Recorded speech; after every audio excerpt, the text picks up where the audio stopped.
Good morning and welcome back to Mobility Matters. I'm your host, Javier Betancourt, Executive Director of the Citizens Independent Transportation Trust, or CITT. We're a quasi-independent agency of Miami-Dade County charged with overseeing your half-penny sales tax for transportation. If you're interested in learning more about us, please visit us on our website, miamidade.gov/CITT. So having done this podcast and having been an urban planner for a number of years, I've met a lot of amazing people. We are blessed in Miami-Dade County to have amazing architects, urban planners, and transportation professionals right here in our own backyard. And these are people who are really nationally, if not internationally, renowned. And yet, sometimes I think we don't appreciate them enough because we have them so close. So part of what I'm trying to do with this podcast is to showcase the great people we have here in Miami and their thoughts and their leadership in the mobility space.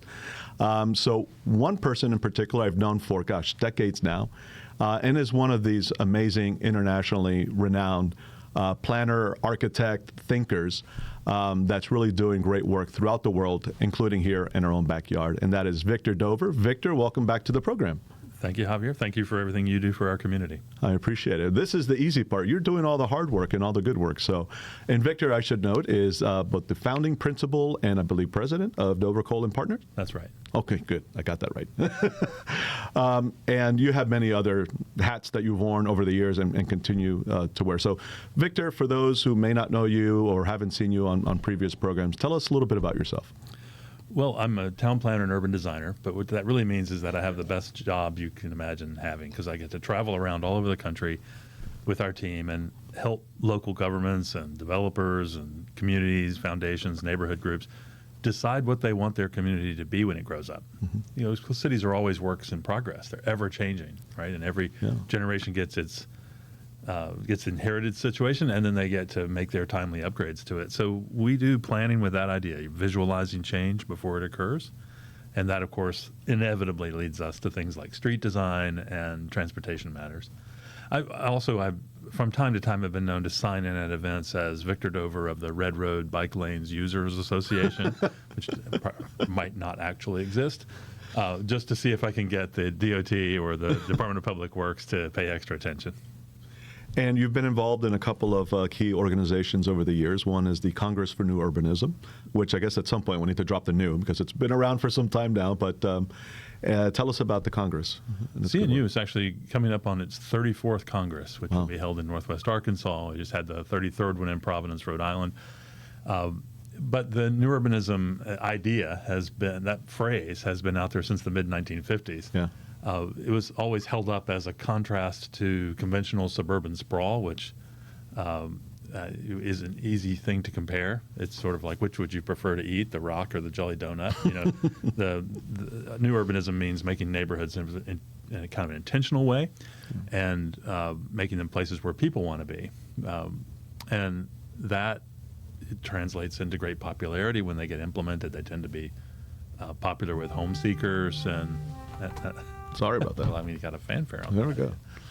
The new urbanism movement has been evolving all along, but it is often thought to have started with Seaside, Florida in 1980.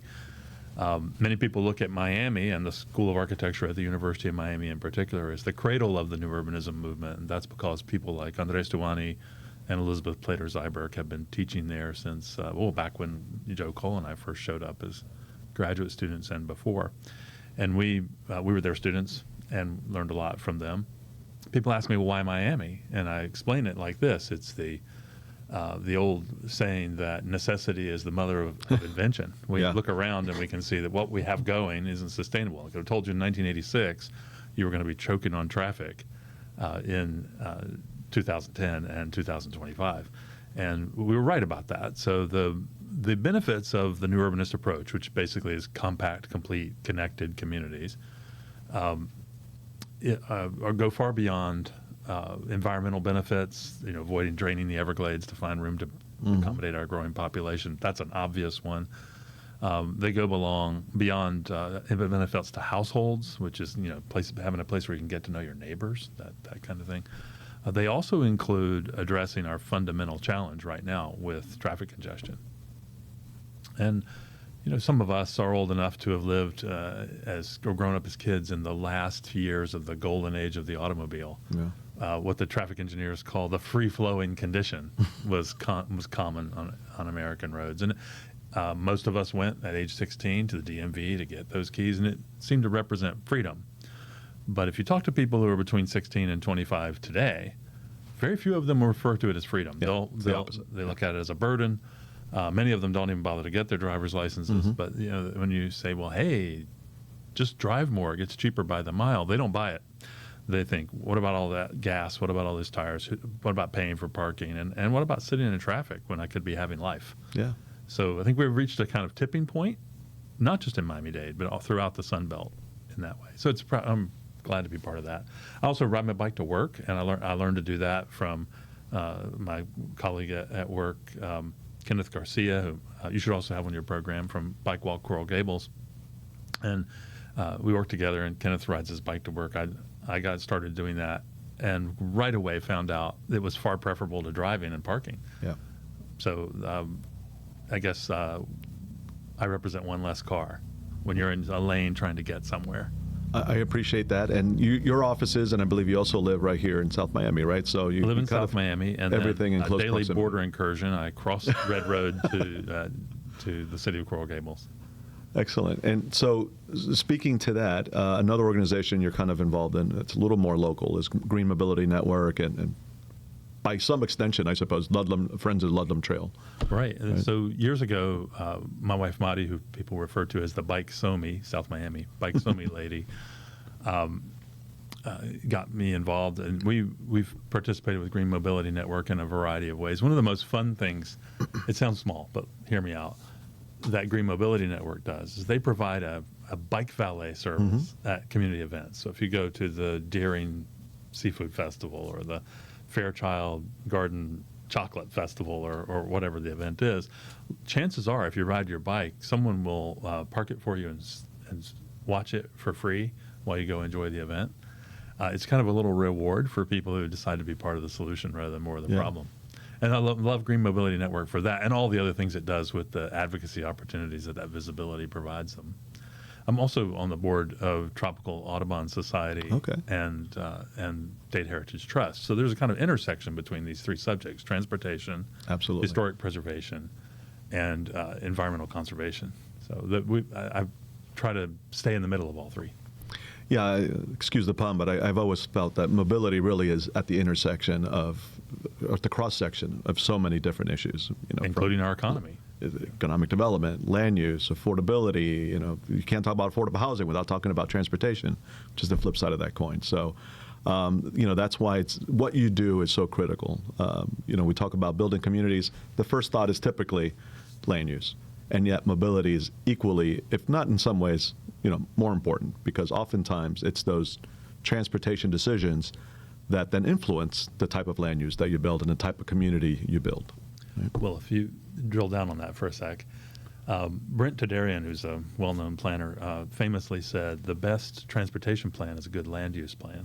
I would modify that a little and say land use and urban design, because it's not just the numbers about how you mix land uses or bring things closer together in proximity, but how you design the environment so that it feels natural to go from one activity to another in your daily life. But if you're doing so by walking, biking, and transit, or short trips, because remember, cars are also a great tool. We tend to overuse them, not just in our community, but in Houston and Los Angeles and Dallas and Phoenix, Atlanta. We're all overusing them, but it's kind of great to have that option when you need it. So if you look back about 30 or 40 years, it was customary to drive 1.5 miles to a hardware store. And now it's customary to drive 7 or 8 miles to a gigantic home improvement big box. Yeah. And we just all sort of gradually got used to shifting from one to the other.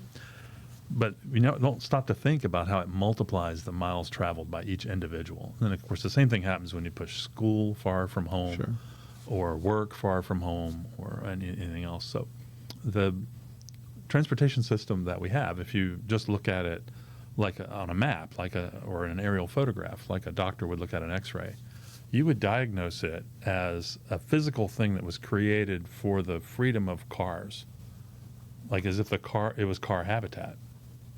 Someone said, I think it was Marie York, that if an alien came down and looked around, they would assume that the dominant species is cars, and that is a real aberration historically. Yeah. Human beings have been building settlements, neighborhoods, for depending on which measure you take, 3,500 or 5,000 years, perhaps more. For a long time, we've been building settlements, and the fundamental reason for that invention, which economist Ed Glaeser calls the greatest invention of humankind. That invention of the city, the reason for that invention, the reason cities were made, was to minimize the need for transportation. Bring things into close proximity so that you can have all of these social and economic transactions you need to make, have division of labor, find a mate, exchange ideas, buy things, sell things. Cities were done created in order to make all of those things so close at hand that you didn't have to travel for days on a horse or on foot to get to the other thing you needed to do. And Americans, we tend to forget that, because if you look at especially our Sun Belt cities, which were largely constructed after World War II, you'll start to get the impression that they were designed to maximize the amount of transportation going on, to maximize the amount of time people spend in their cars, even arguably to maximize the congestion and to maximize the waste of energy and gas and tires and space, all the other things. Because the single occupant car trip is the least efficient way of moving around. And of course, the cars, which remain parked 96% of the time, take so much space to store that it ends up eating away at our cities, kind of stomping on our center cities from the 1960s forwards in the same way that Godzilla stomped on Tokyo.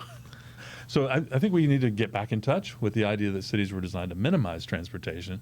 And you can see hints of that. The discussion about the so-called 15-minute city. Carlos Moreno has promoted that idea, and he's a key advisor to the mayor of Paris. And if you just look at what Paris has done during the last decade or so that Mayor Hidalgo has been in power, she's been fixing that, like pushing back to the idea that people should be able to find, wherever they start off their day, within 15 minutes travel, most of the things they need for daily life. And they might be 15 minutes on transit or 15 minutes on a bike or 15 minutes on foot, depending on how you define it.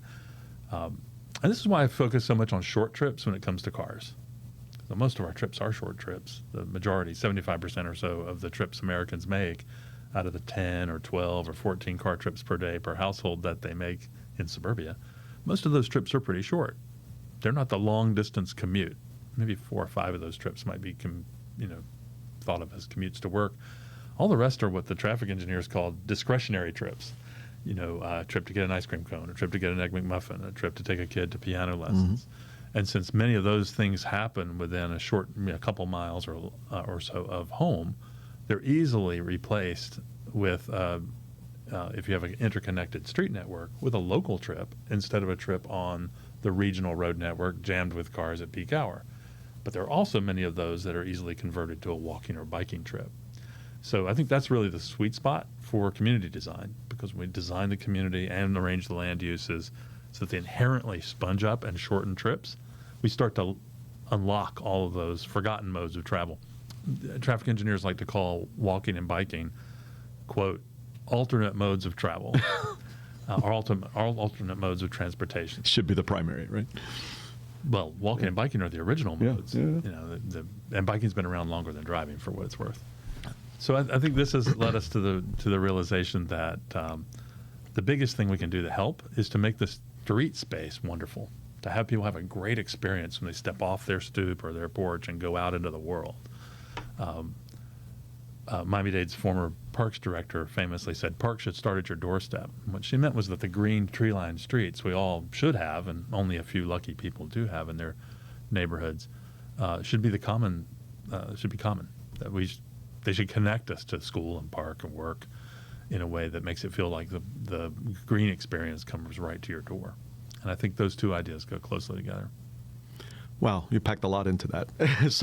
And we won't be able to unpack it all here, but the good news is we're going to have an opportunity to hear more from you, but then also 4 other authors. And I should note you brought your book, and so all these ideas that you've been contemplating and working towards over a lifetime, you've written about, right? And so, yes, people should hire Dover, Kohl and Partners, but to the extent you can't, you can read all about it in your book, and we'll get to your book in a second. But as I said at the beginning of the show, Miami really is blessed with a lot of great thinkers and practitioners in this field, in urban planning, design, architecture. And as I was contemplating doing something with the book fair, which is institutions going on 40 years strong now, and is about to open right around the corner here in mid-November, I wanted to plug into that event. And working with the book fair and then ultimately working with you, we conceived of an author panel around this topic, right? Cities, mobility, and kind of the intersection of those two things.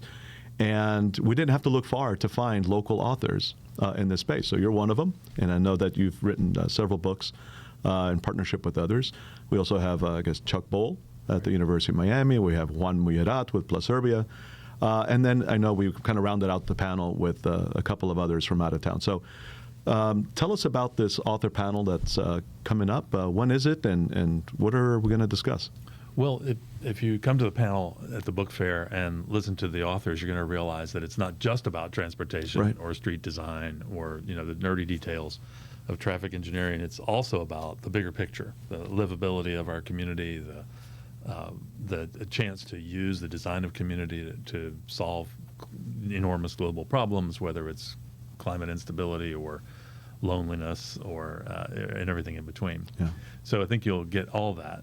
And although, we started with transportation as kind of a root subject, the most global of the speakers will be Chuck Bohl, because he's going to talk about the Art of the New Urbanism book, which is this one. Chuck conceived of an exhibition a few years ago and recruited my business partner, James Doherty, to curate that exhibition. And they pulled together work from more than 100 artists who had illustrated visions of the new urbanism into the exhibition. And so Chuck will describe that. And then we'll hear Juan Muyerat, who has collapsed a lifetime of experience in urban design and placemaking into a calendar that is a really fun read, and you'll get a kick out of seeing that. So Juan from Plus Urbia is the name of his firm. We'll tee that up and introduce it. We'll also get to hear from a little bit from me about street design. I wrote a book about a decade ago with my buddy John Massengale called Street Design, The Secret to Great Cities and Towns. And we've just spent the last 4 years creating a new, altogether revised second edition, which is a lot bigger and thicker and more colorful, and I think hopefully a lot more useful. So I'll get to show that. That book should be out in the next couple of months. And then our out-of-town guests are also fascinating. We hear from Wes Marshall, who wrote a book called Killed by a Traffic Engineer. And of course, the first thing you notice when you look at the bio of the author on the back of the book is that he is himself a transportation engineer. Reformed. That's right.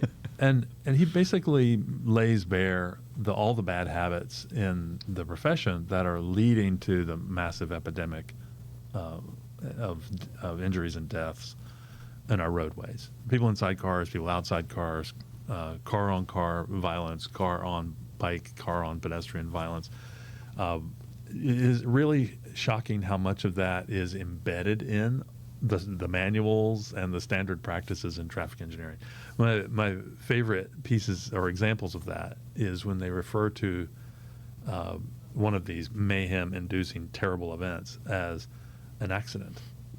It's hard to call it an accident when the traffic engineers who designed that street knew perfectly well it was not only going to happen, it was likely to happen. And after speeding up and widening the road, they were making it more likely to happen. So we can talk about speed in a minute if you like. But Wes is a terrific author and speaker, and I think you'll enjoy hearing him spell all that out. The book created quite a stir, not just because of its amazing title, but because it was sort of like an announcement that the emperor had no clothes. Right. And proud of him. So I'm really happy that he's coming to town to talk about it. Angie Schmidt, who also wrote one of the books that will be described, talked about her personal experience as a person on foot and how, as a new mother in Ohio, where she lives, she felt constantly imperiled by the design of the environment around her. And she was a writer for a number of national publications and started researching this topic, wondered why it was the case we were having so many losses of life and injuries and property damage in traffic. And her research became a whole series of articles and then later into the book that she'll introduce. And hers, I believe, is called Right of Way. And so we have actually all those up here on screen Right if of you're way, able to see them. Whose streets are these anyway? Yeah, it's excellent. Yeah. We have 44,000 people a year killed in our country in traffic. Wow. The fastest increasing percentage of those, by the way, that's 10% up over just a couple of years ago. So it's rising rapidly in the post-pandemic world. Sure. But the most rapidly rising percentage of those deaths are for pedestrians and people on bikes. So the world is becoming, our world in the Sun Belt especially, is becoming slightly more dangerous with each passing month, when we should be making an international project to make it slightly safer. We are the only industrialized nation in the world with such a poor record. It really stands out when you compare what's happened here to what's happened in the rest of the world. In addition to simply having poorly designed transportation networks that lend itself to those accidents, quote-unquote accidents. Collisions, crashes. I would imagine this has to be a big part of the reason, right? For sure. I mean, I can't believe the amount of times, I just look to my left, look to my right, and people are literally driving with their phone in their face. Absolutely. Yeah. And we've all done it. You pull up to Sure. a stoplight and you say, At a stoplight, check that message. And then the person behind you beats their horn because you missed the green light. And so I think it's contributing not just to the collisions. Remember, we don't call them accidents. Crashes, collisions. It's contributing to road rage. It's making life in traffic even more frustrating for everybody. So for sure, that's a problem. Distracted driving can come from any number of distractions. We are in these acoustically sealed, comfortable environments with climate control, and they're very quiet now. And you control your own music, and you might have it cranked up loud. People aren't just looking at their phones; they're also putting on their makeup in their rearview mirror, or they're eating in the car. We've all done it, and so this is making it slightly more dangerous. The other prevailing theory for why the deaths are rising so much faster than the sheer amount of travel is that the vehicles themselves have changed. The old crash test dummy videos you've seen where you see slow motion as a sedan crashes into a person and they fly up over the hood and maybe smash into the window, and that's terrible, right? But with the big, gigantic SUVs and the big GMC trucks and these kinds of things that are now commonplace suburban assault vehicles, they are so tall that the chances you could see over the hood from the driver's seat and notice there's a child walking in the crosswalk are greatly diminished. Yeah. And now, of course, when that collision occurs, the person will tend to go under the car and have or under the truck and have a much lower rate of survivability. So, one collision, one life lost this way is too many. But the fact that we're just casually allowing more and more people every year to suffer that fate is really strange. Can you name another industry in which that failure rate would be tolerated? Airlines crashing their planes or the electrical grid going out. No, we tolerate an astonishing failure rate. And I think part of that is because we're numb to it. We look around and the world we have is the one built by people who believed that wider and faster roads were better roads. They were wrong, by the way.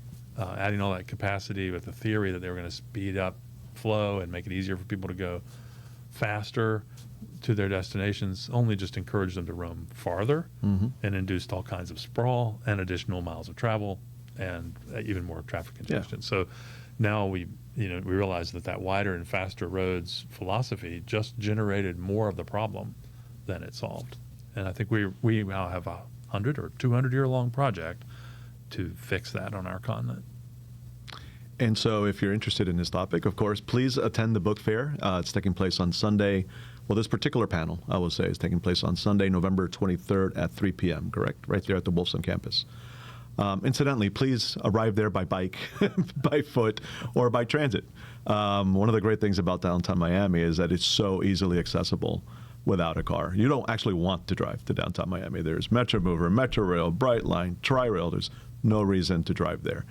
So please, if you're interested in hearing more from Victor and these amazing authors, we certainly welcome you to attend that panel.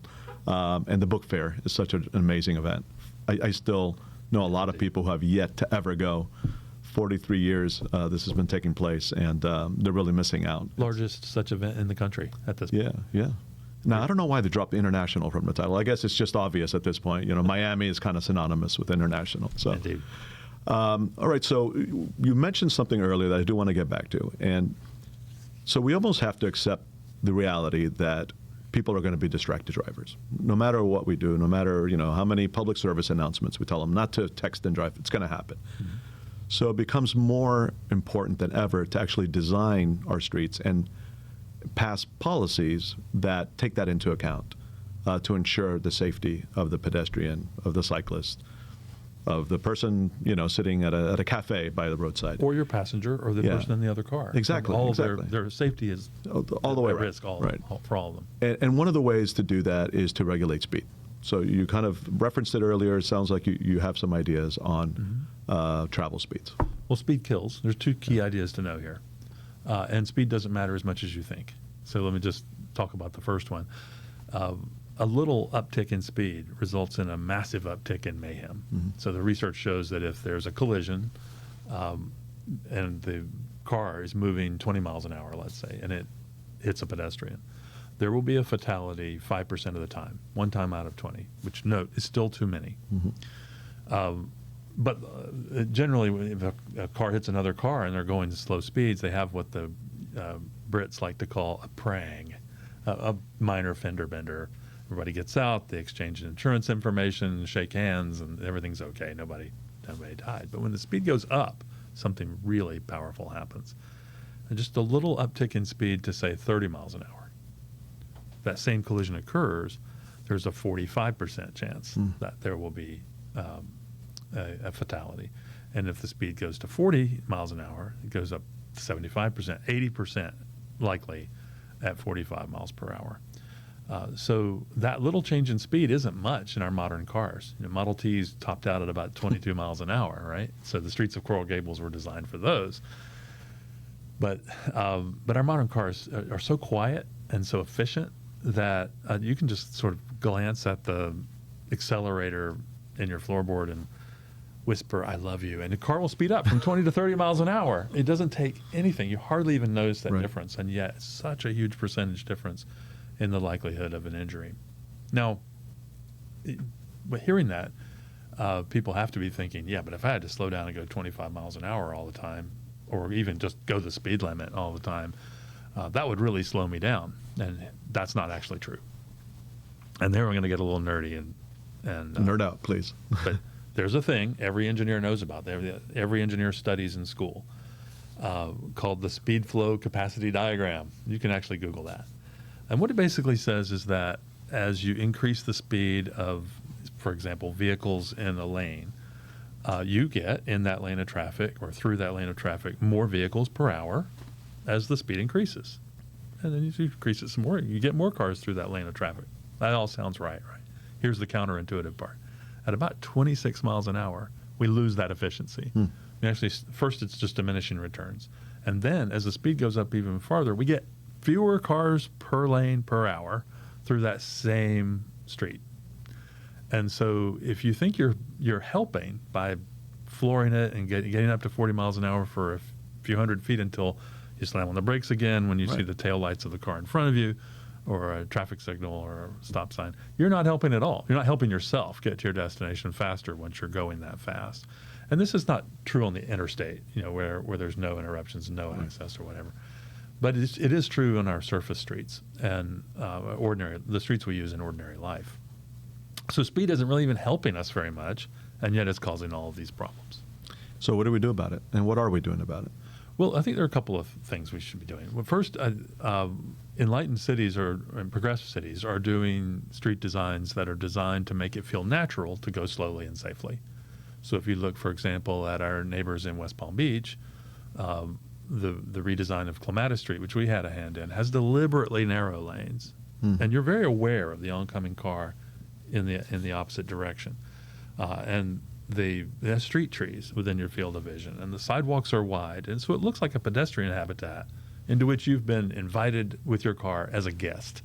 Like you brought your pet along, right. Your Toyota. Behave accordingly. Exactly. And so you drive down that street. You never stop to even think about the fact that it feels natural to drive slowly. So the design is the thing that matters. What matters least? Putting up a sign with a different number on it.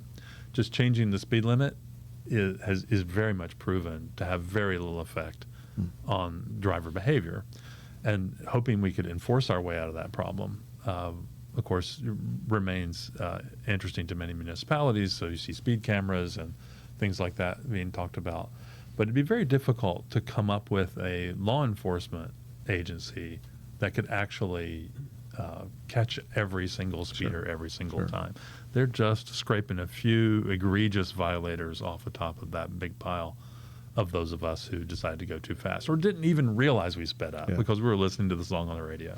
And if we were to be honest about who we are as a city, Miami can be a bit of a lawless kind of city. Just the fact that there's a speed limit sign doesn't necessarily mean that we're going to follow it, right? It's and I don't know if that's unique to Miami, but I think we take it, to a different level. Dave Barry once wrote that he thought the drivers in Miami drive according to the traffic laws of their home country. Because they have municipality full of people who grew up somewhere else. Sure. Some of them in places where they have one set of rules or expectations for motorist behavior, and some in others. But that I think the main thing is that they're looking through their windshield, and all the signals that they're receiving through their eyeballs say, "Go ahead and speed up." Yeah. Why wouldn't you? You get this extra wide lane, which has several feet of extra asphalt for who knows what reason. Certainly not a good reason.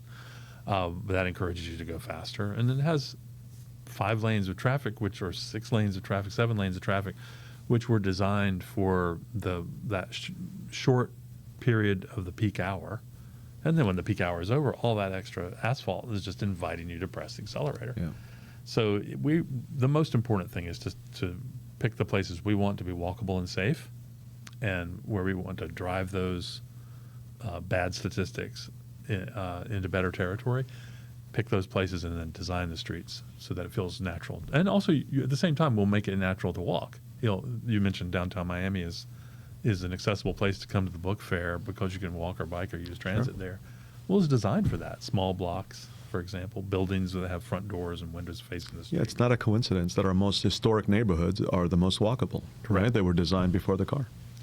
And Coral Gables, where my office is located, is also especially blessed. People look at it on the aerial or Google Earth image of Miami-Dade, and they see a green area surrounded by lots of gray.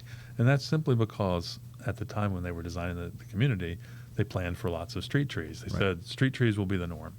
So the City of Coral Gables maintains several full-time urban forestry crews that are going street by street, pruning all those trees, and yet their tax rate is lower. And it's because they've added so much value to their tax base, to the value of their homes, that they have the money to do that. So I think there's a kind of return on investment story to be had also about greener, safer cities. That's a whole other topic for a whole other show, because unfortunately we're out of time, Victor. I know we only scratched the surface. I would have loved to get into the panel some more, but that just means that you have to attend it in person. So again, we have Victor moderating this amazing panel of authors at the upcoming book fair. We encourage you to attend and participate. That's November 23rd, 3 p.m., Miami-Dade College, Wolfson campus. Victor, I'll let you have the final word, and we'll cut out. I'd say slow down, Miami. You're not going to get there any faster anyway. Slow down and enjoy the ride, right? Or the walk. No place. I have a friend, Mark Brown, who said that no place rewards you choosing a bike ride over a driving trip like Miami does, with our beautiful weather and our flat terrain and our palm trees and parrots overhead. We get outside from behind the wheel and get behind the handlebars. Wise words. Sir, thank you for appearing on the program. Thank you for everything you do, both professionally and then your all the different organizations. I think we only named 3 or 4 out of the probably 20 you're involved in. So keep up the great work, and I appreciate you. I think the more people learn about the great work that you and your firm are doing, the more we can learn from you, the more we can improve our own community here in our backyard. So thank you. Folks, that's all the time we have here on Mobility Matters. I'd like to thank you for tuning in. I'd like to thank Miami's community newspapers for hosting us here and producing the program. And again, if you'd like to learn more about us, please visit us on our website, miamidade.gov/CITT. Until next time, keep moving, Miami.